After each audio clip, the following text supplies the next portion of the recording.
الحمد لله رب العالمين، والصلاة والسلام الأتمان الأكملان على سيد الأنبياء والمرسلين. أما بعد، فأعوذ بالله من الشيطان الرجيم. بسم الله الرحمن الرحيم. قال الله تعالى في الكلام المجيد والفرقان الحميد: رضي الله عنهم ورضوا عنه. صدق الله العظيم.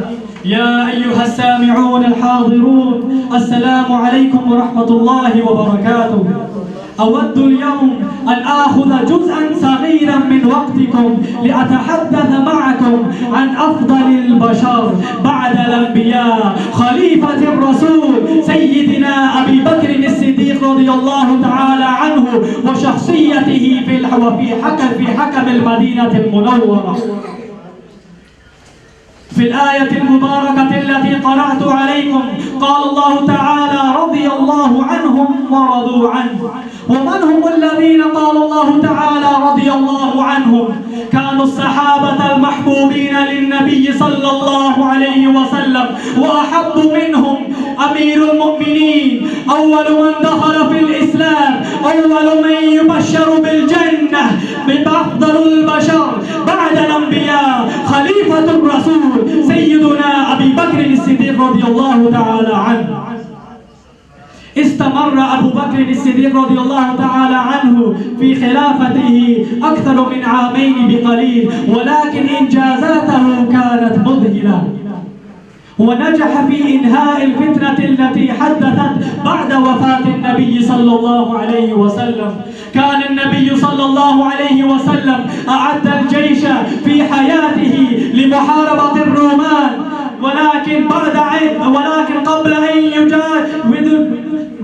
قبل أن يجاوز الجيش مات النبي صلى الله عليه وسلم.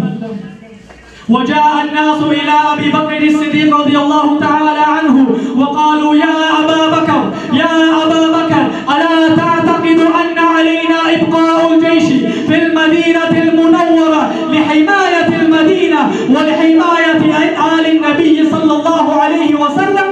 يا أيها السامعون الحاضرون، استمعوا لهذه الرواية الجميلة، استمعوا إلى رد أبي بكر الصديق رضي الله تعالى عنه. قال: والذي نفس أبي بكر بيده لو ظننت أن السباع تخطفني فأنفذت بعث أسامة كما أمر رسول الله صلى الله عليه وسلم. ولما رفعت اليد على ختم النبوة، أعلن رجل النبوة الذي اسمه مسيلمة كذاب. الله أكبر. إذا رفعت الأصبع ما قال أبو بكر الصديق رضي الله تعالى عنه.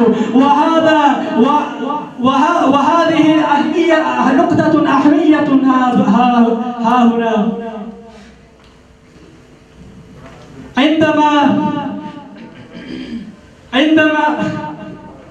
عندما انزلع المسلمون على معركة البدر، قال النبي صلى الله عليه وسلم أنهم لا يحتاجون إلى القتال مرة أخرى، ولكن لما رفعت الأصبع على ختم النبوة قال أبو بكر الصديق رضي الله تعالى عنه: أخرجكم جميعا من التقاعد وما علي إلا البلاغ